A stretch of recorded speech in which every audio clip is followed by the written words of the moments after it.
I've been a nurse for over 20 years. In that time, I've seen things I can't explain, but nothing compares to what happened one night during a graveyard shift at St. Mercy Hospital. The hospital had been around for over a century, an aging structure with creaking walls and whispering corridors. The night shift was always quieter, but that night felt different. The air was thick, suffocating, and the fluorescent lights flickered more than usual. I was assigned to the East Wing, the oldest part of the hospital. They said it used to be a psychiatric ward decades ago, but now it housed long-term patients in critical care. My patient, Mr. Grayson, was in room 304, unconscious for weeks after a severe stroke. His vitals were stable, but his presence was unsettling. Every time I entered his room, I felt watched.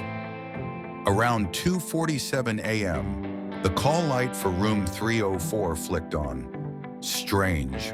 Mr. Grayson was unresponsive. I hurried down the dimly lit hallway, the rubber soles of my shoes whispering against the floor. As I entered the room, a wave of cold air hit me. The monitors beeped steadily, and the shadows seemed darker than before. "Mr. Grayson," I whispered, stepping closer. Then I saw it. The call button was still clutched in his withered hand, though he hadn't moved in weeks. My breath hitched as I gently pried it from his fingers. The moment I did, the machine monitoring his vitals flatlined. The deafening alarm echoed through the halls. I pressed the emergency button, but before I could do anything else, a wheezing breath rasped through the room. My body froze. Mr. Grayson's eyes were open. Not just open, wide, unblinking, and filled with an unnatural blackness. His mouth moved, but his voice was wrong. "He's here," he rasped, his lips cracking with every syllable. Before I could react, the overhead light flickered violently, casting shadows that danced unnaturally on the walls.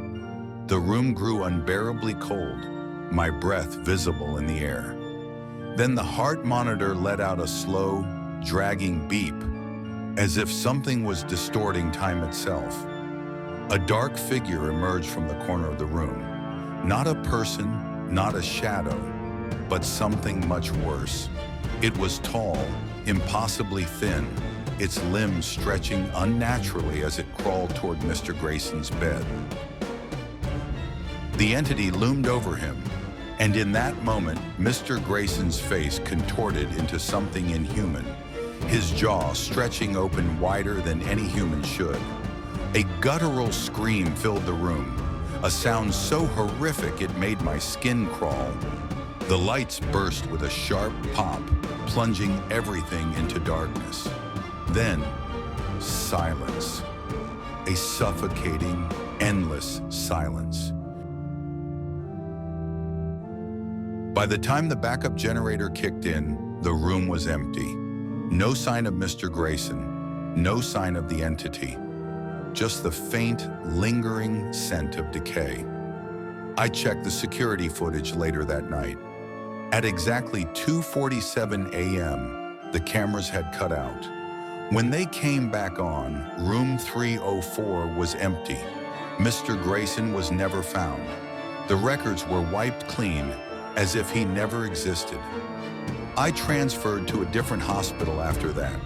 But every night at 2:47 a.m., I wake up gasping for air, feeling the same suffocating cold. Because deep down, I know he's still here, and he's still watching.